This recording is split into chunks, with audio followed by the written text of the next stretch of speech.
Existe uma discussão a respeito de corrente de graça e movimento.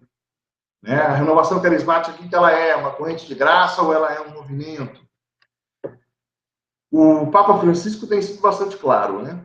Eu acho que é fato. O Papa Francisco tem dito claramente que a renovação carismática católica não é um movimento propriamente dito, como os outros movimentos que existem na Igreja, mas uma corrente de graças. Qual é a importância? Qual é a importância dessa distinção? Sobretudo quando a gente fala de liturgia. Muito simples, queridos. Um movimento eclesial, ele tem um fundador. Esse fundador é o transmissor de um carisma específico. E esse carisma específico, para que os que se somam a ele o vivam de modo fiel, o fundador, o movimento, escreve regras de vida. Qual é a finalidade da regra de vida? Guardar o carisma. Salvaguardar o carisma específico. A renovação carismática católica. Quem é o fundador da renovação carismática católica? Não tem nenhum fundador. Ah, mas em 1967, aquele grupo. Aquela experiência de 67 foi um marco, mas não foi a fundação da renovação carismática. Até porque em 66, os professores que organizaram o encontro de 67 fizeram primeiro a experiência do batismo no Espírito, em 66. E antes disso, nós pegamos uma experiência de Angelo Roncalli, São João 23, Papa. Ele conta que ele fez uma visita a uma aldeia, né, católica, onde havia manifestação de carismas, sobretudo manifestação de cura. Então,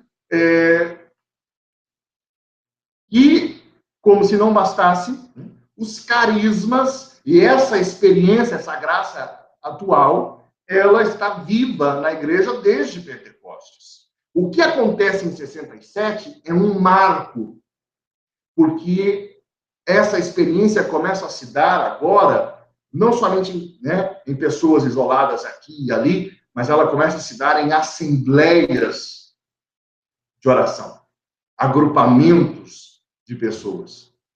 Né? É uma característica interessante. Grupo de oração é algo que está na essência da experiência do batismo do Espírito Santo no século XX.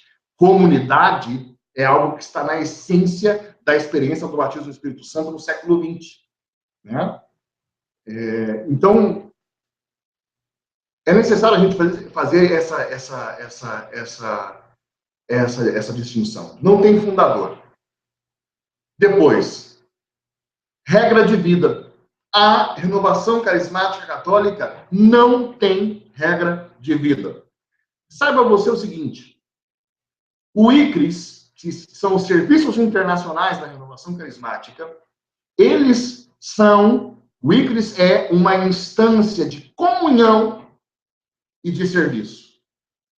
Comunhão e serviço. Ou seja, todas as realidades carismáticas que existem, congregações que surgiram, associações que surgiram, né? Todas as novas comunidades, tudo que surgiu, o ICRIS é aquele que gera a comunhão entre essas realidades. ICRIS, né? International Catholic Charismatic Renewal Services, Serviços Internacionais da Renovação Carismática Católica. E serviço, ela oferece serviços de formação, orientações para essas realidades. O ICRIS não é uma instância de governo. Isso é importantíssimo. O Conselho Latino-Americano, o Conselho Nacional, o Conselho Estadual, esses conselhos todos são instâncias de comunhão e serviço. Nenhum deles goza do munus de governo. Eles oferecem serviços, né? Isso é importante nós distinguirmos, porque isso é totalmente diferente da realidade dos movimentos eclesiais. Totalmente diferente. O único que, quem sabe, pode, né, goza de uma certa autoridade de governo é o diocesano, coordenado. Por quê? Porque o diocesano atua debaixo do cajado de um bispo. Então, respaldado pelo seu bispo, ele pode dar orientações de governo, né? Mas ainda dentro desses limites, né? Ele precisa estar submetendo as coisas ao bispo, ele não pode arbitrariamente sair fazendo o que quer. Ciência do bispo, né? Por isso existe um orientador, enfim. É interessante nós colocarmos tudo isso, e agora eu jogo o porquê, né? O movimento eclesial, ele busca a sua salvaguardar a sua experiência. Então ele se volta bastante sobre si, cuida muito de si, lapida muito a sua joia, lapida o seu carisma, né? Então é muito raro você ver um movimento eclesial trabalhando na paróquia para ajudar na liturgia, ajudar na catequese, ajudar. É raro, porque eles têm uma missão específica fora do ambiente paroquial, colocada no mundo, né? E eu acho que há espaço, realmente, se Deus suscitou essa realidade assim, louvado seja Deus, né? Se Deus quis essa realidade, é porque Ele é sábio, né? E os movimentos eclesiais vivem essa realidade, cuidam de si, olham para o seu carisma, trazem as pessoas para dentro e usam esse carisma que existe para a santificação das pessoas que estão sendo trazidas. E evangelizam desse modo. A renovação carismática, está dizendo o Papa Francisco, não é movimento, é corrente de graça. Em que sentido? Isso é algo que os primeiros entendiam muito bem. Um dos jornalistas que viu um dos primeiros congressos da renovação, ele escreveu o seguinte artigo. O título era A Movement That Wishes to Die. Um movimento que deseja morrer. A definição que ele deu da renovação carismática era um movimento que deseja morrer. Por que ele escreveu isso? Porque ele percebeu que o congresso havia acontecido e não se falava muito do movimento em si. Pregava-se Jesus Senhor, pregava-se os temas, né, da Sagrada Escritura, a experiência era vivida e pouco se falava do movimento em si. E é interessante nós notarmos isso, que nesse período no qual a renovação carismática católica menos falava de si, mais ela cresceu. Mais ela, né, a experiência foi se difundindo. E quanto mais nós tentamos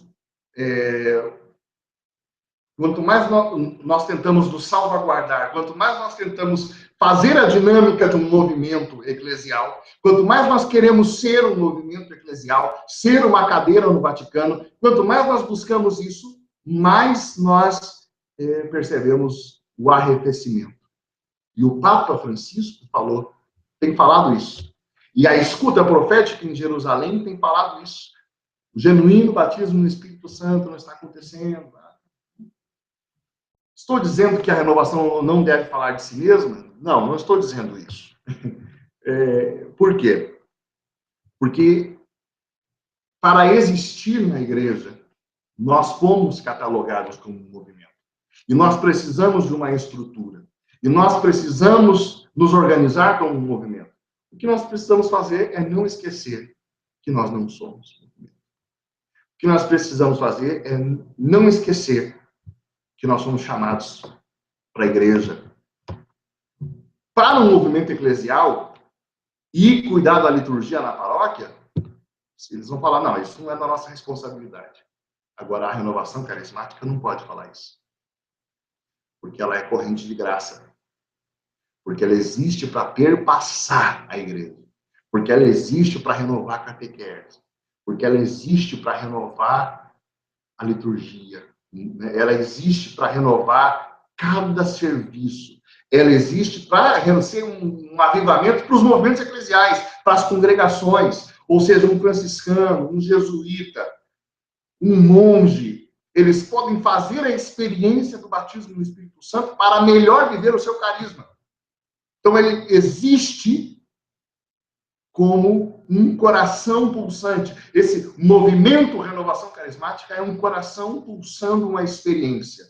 Essa estrutura, esse ajuntamento, essa comunhão de líderes que foi catalogada de um movimento, ela é um coração pulsante de uma experiência para toda a igreja. Muito bem.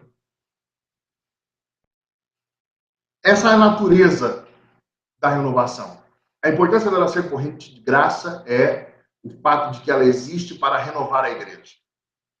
E é um absurdo nós acharmos que a igreja... Não, a igreja que cuide dos seus, nós não vamos falar com... Nós não viemos, nós não existimos para aqueles que já estão na igreja, nós existimos para buscar os de fora. Não. O Papa está falando que nós somos uma corrente de graças na igreja. E é lógico que nós vamos gerar um ímpeto evangelizador para buscar os que estão fora. Mas, sem dúvida alguma, a primeira missão da renovação é um avivamento da igreja. É o livro do Papa, o livro